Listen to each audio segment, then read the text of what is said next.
Greetings and welcome along to the podcast. And this time we have Efe Ohwofasa with us, who is a speaker and mentor to hundreds and over the years, thousands of students and an expert for public speaking. So welcome along. Hi, Martyn. Always an honor to be here again. Today we're talking about preparation and mindset, perhaps. We were talking off mic or off camera about this earlier, and the experience that Efe had at his most recent speaking event when technical things happened. How was he able to control it, etc.? So first of all, we realized what should happen and what often doesn't, but being an expert would get you through it. What are the key things a speaker should do before stepping onto the stage to feel fully prepared? Yeah, good question, because every speaker, or professional speaker, there are things you must do before you actually get on stage. And these are part of the preparation. One of the things is that, yes, I know you'll be practicing your speech, you'll be rehearsing days and weeks before the day.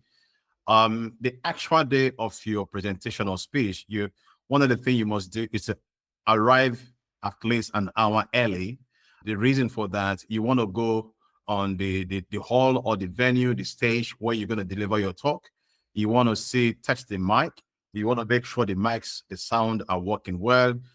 You want to make sure the podium where you're going to stand is fit for you. You want to see the distance between yourself and the audience. You want to make sure it's ideal for you. You want to test your slides. You want to test the mic. You want to practice it to make sure everything is okay. Because if you don't do that, eventuality can happen during a presentation. And if you're not confident enough, you will panic and you will lose the audience attention. I'll give an example of what happened just last Saturday. I was invited to give a keynote speech at the 2025 International Women's Day. And yes, I was asked to speak on a subject I'm passionate about. So yes, I prepared. I did everything right. Everything. But the mistake, what happened was that somebody was meant to come with me to the event. But unfortunately, because of this person, I went there later than I should. Normally, I go an hour before, but I got there 10 minutes before, which was not the ideal case for me. So I got there. I didn't have enough time to go through the voice, the mic sound, check the slide, the presentation, if everything is going well. And fortunately for me, when I was on stage, I was trying to use my slides to go through and present to the audience. And at some point, the slide will come on, go off, come on, go off. So I was losing the attention of the audience. And the guy who is in charge of the technical bits, who is in charge of the laptop and all the slide, and he was doing his best, but yet he was not getting it right. So there was one particular slide I really wanted on the screen. And it came on for a few seconds. It went off. It came on again. And when it came on, and I said, "Oh, thank you. It's on." And then as soon as I said, "Thank you," it went off again. So I lost the audience attention. Then within a few seconds, it came on again, off and on again. And it stayed for about a minute. So when it came on, so I was in between. Should I just carry on? I said, no, I need to get the audience back again. I need to get the audience attention back again. So I now asked the audience to give a hand of applause to the guy controlling the computer. And I said, then I say, hey.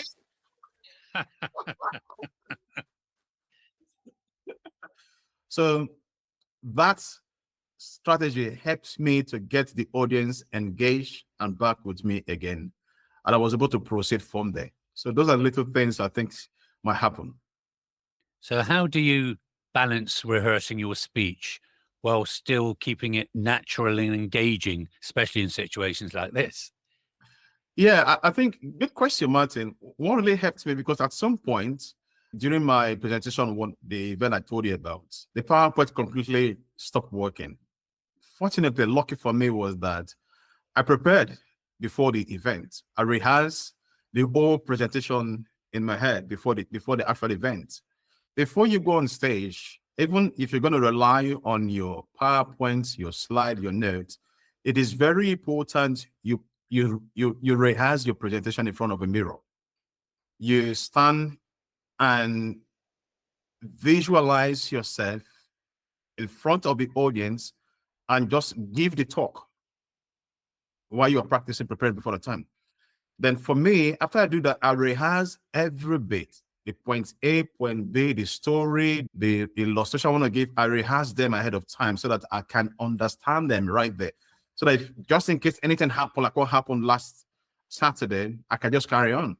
So it's very important you rehearse, you visualize yourself, you practice your body language, you rehearse the story you're going to tell, rehearse the points you want to give, tell the audience, and you master it. Yeah, let's go slightly deeper into that, because we did touch on this in another video, but I wanted to ask you more questions about it. Unfortunately, we run out of time. That's why these short podcasts are quite valuable. We do enough of them to give a good wide scope of coverage on structuring and remembering your talk. So some speakers memorize their speech, while others rely on notes or slides. You relying on slides, but you were able to swap across. What do you recommend and why? Memorizing your speech might not be safe, because when you forget, you're gone. And when you rely solely on the slide as the only way of giving a talk, you might get disappointed. So it's just for you to really prepare, understand what you're going to talk about, rehearse and practice it. Practicing is different from memorizing it. Practicing is you trying to really get it sink into your memory, making you to really understand it. Because when you understand something, it's different from memorizing something. When you understand something, you can use different words to pass across your message. But if you only memorize it, and if you lost what you memorize, you are gone on stage. So it's just like every speaker have their the structure of how they do this, how you structure your presentation. So if you know them off heart, you just follow the structure. You just go up. You may not use the right word, but you can still communicate and convey your message the way you do. So the first thing is, first of all, that as a speaker, you need to prepare and practice your opening speech. So you need to prepare that, practice it, not memorize it. Right. And also in course of your presentation, there are stories you need to tell. You need to understand what the story is all about. Right? Like during my talk last Saturday, there was a story that I had to tell. It was on this slide. But luckily, I understood the story. From the research I did, I took time to study the story, research, rehearse the story to understand it. So when I lost my slide, I communicated the story in a different word, but I passed across the points and the message. And as a result, I was able to get the attention of the audience. So it's very important you understand, but not just memorize it. I was going to, that was my next question, actually, that if a speaker suddenly forgets a key point mid-talk, what's the best way to recover smoothly? I know you've touched on that, but is there, I suppose if you've rehearsed it rather than memorized it, you will naturally fall back into it. Are there other ways of suddenly remembering or getting it back into your brain where you should be? The thing is that if you forget it, it might be maybe the reason any speaker can forget it as speech. It could be fear, panic, and all that. So if you're on a stage, there are different ways you could get back your confidence again. Like, for example, when you pause, you could pause during your presentation. When you pause for some few seconds, you're trying to calm down your nerves, right? And you find different things you could do to get the audience engaged, make them to laugh. So that moment, you are trying to bring back yourself and bring back your memory, bring back your confidence again, that you flow with it. It is very dangerous for anyone to go on stage to speak without preparing. Very dangerous. No matter, it might be one of your best subjects or best topic, you must prepare. It's a discipline every professional speaker must do. No matter how much the topic or the subject, no matter how good you've been, as a good practice, as a discipline of a good speaker, you must prepare and practice before the actual event. So that preparation will help you. Sometimes you might lose some points, some things you prepared, but the thing is that how you display yourself on stage, you may cover yourself. People may not know. What happened to me on Saturday when I lost this slide? It's not everything I had prepared on my slide that I presented that day, but I was able to maneuver myself and still get the audience engaged, hooked, and to communicate some very important points to the audience. I see. I can remember on one of my early talks, I forgot where I was when I was talking about building sales funnels, which I'm good at. But when I was trying to explain it without any aids, or main thing is without preparing, it was getting awkward because I was all over the place with it. So I decided to turn around to one of those A boards and just draw squares, and it was helping me in my own mind remember where I should be. So you start here, you move to this section. And although I was doing it to help me, it also helped the audience. So how do you recommend structuring a talk so that both the speaker and the audience can follow along easily? Structuring the talk, I think that first of all is the subject you want to talk about is something very well. Structuring the talk, you must structure the talk as there's a beginning of what you think you're going to say at the very beginning of your presentation. And that means what can you say or do to get the attention of the audience, and the introduction of what you're going to talk about. You prepare that. What's going to be your introduction? That will be what exactly you want to talk about, and you talk about it and you tell them. Then the body of your presentation, it could be 3 points or 4 points. So you give the body. Then with each on the body, there are 3 points, for example. Then if you have a story to tell on each of the points, you clarify which story you're going to use to convey the message on that. Then after that, then you summarize what you say, then you conclude your presentation. So the conclusion is something you still have to practice and prepare. You rehearse that for the conclusion. Then if you're on stage, if you want to sell, make an offer to the audience, if you're a business person, then you prepare the offer of things you're going to make an offer on the stage. So it's just a little bit of simple as that. So that's structuring and remembering your talk. Let's have a look at engagement and energy management, if you like. What are some techniques to make an audience feel engaged from the very first sentence? For the very first sentence, there are a few things you could do. For me, one of them that I do is to ask questions. I come on stage, and if I want to engage the audience right from the very sentence, I just go there and I ask relevant question that has to do with the subject matter or the thing of interest of the audience. In the past, I was invited to speak to a group of entrepreneurs, and I said, what can I do or say to get the attention of this audience right from the very first 10 seconds?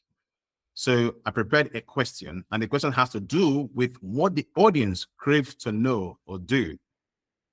This time, the audience, they were business people. So I asked a question, and I said, who here would like to grow their business and increase their income fast? With a show of your hand, raise your hand. And 99% of the audience, they raise their hand because it's something that's interests them. They want to grow their business. They want to increase sales. They all raise their hand. So with that, I got their attention. Then I went further to talk about the reason of my talk here today is to show you how to achieve that quicker and faster.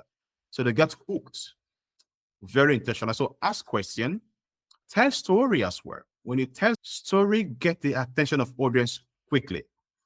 Or you could share an antidote. An antidote, it could be a quote. It could be a quote relevant to the subject matter.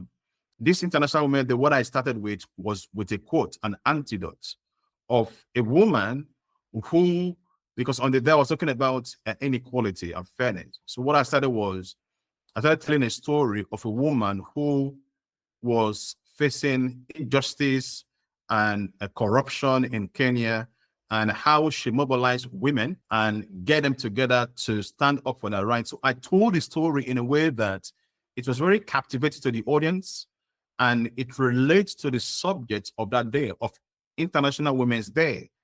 So with that story, I was able to get the attention of this right from the very beginning before I proceeded with my talk. Subject matter. I always feel that the audience will give you a couple of minutes when you start, even if you talk like I'm talking now, where it's not sounding interested or monotone. They will give you that 2 minutes, and then that you could lose them. So I suppose talking about what's coming up and what they're going to miss if they don't pay attention or they leave Yeah. the room is a way of doing it. But you've got to keep that up. You've got to keep that enthusiasm up. So how can a speaker maintain their energy and enthusiasm throughout a long talk without sounding forced? Yeah, there are different ways, because if you, on that day, I'll give an example of what happened this last Saturday. So after my keynotes, I was asked to carry on with an MC work. And before that, there was a lady who was in the MC. Before I came on stage, I noticed a lady was struggling to get the attention of the audience. I noticed what she was not doing right. She was not raising her voice to get the attention of the audience. She was speaking as somebody who is petting, trying to speak to her baby in their room and all that. So in response to your question, one of the ways to get the attention of the audience, at some point, raise your voice to get the attention of the audience.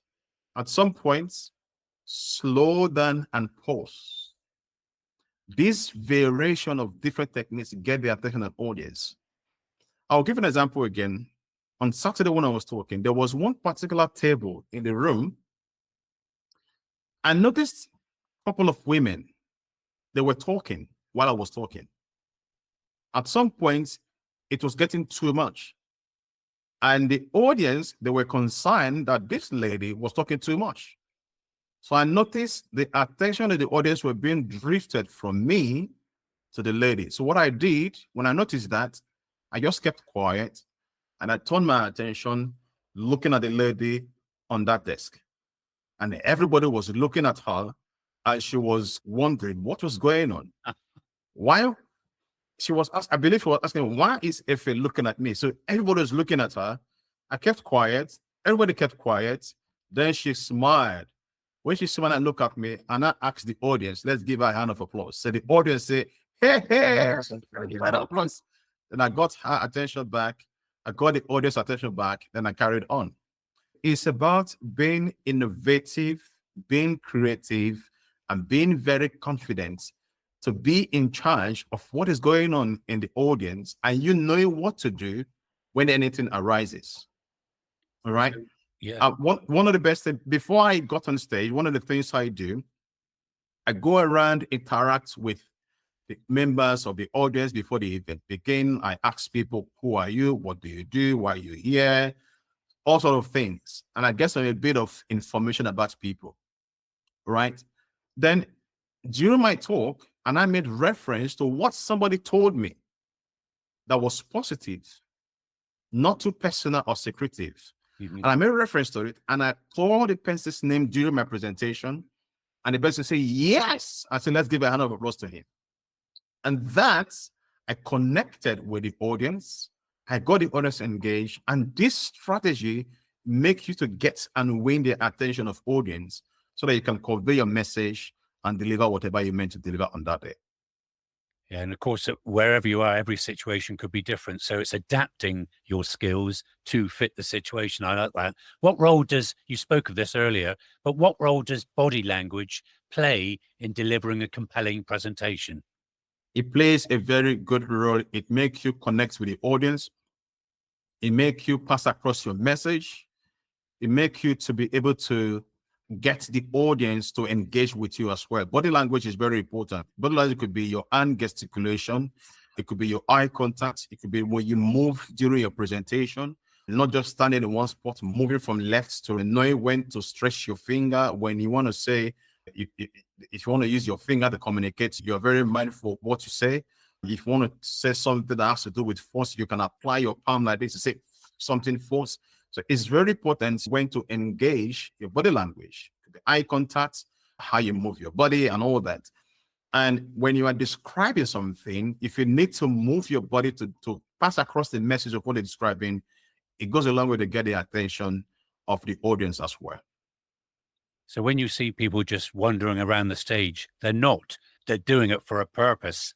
Yeah. And it keeps your eyes focused, always walking up there, and your gestures, and you, of course, you're raising the voice, the eye contact. I love that when a speaker leans forward, especially at the beginning, and looks along the front row very slowly. And is he looking at me? And it keeps them engaged. I love that.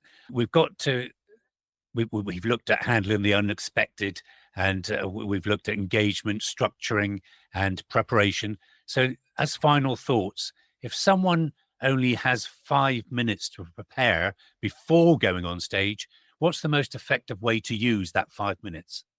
5 minutes to prepare.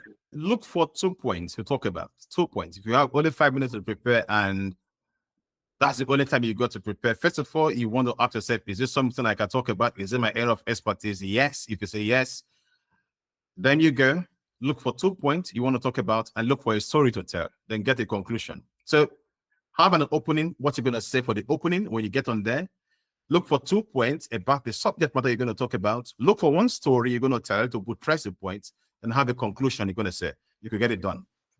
And again, if it's not your area of expertise, it's something you know nothing about, don't say, I'm sorry, I can't do this. Don't pretend. If it's not your thing, don't go for it. But if it's your thing and you have 5 minutes, do what I said to help. Excellent. Well, excellent advice throughout. Finally, then, what's your go-to piece of advice for someone giving their first ever public speech?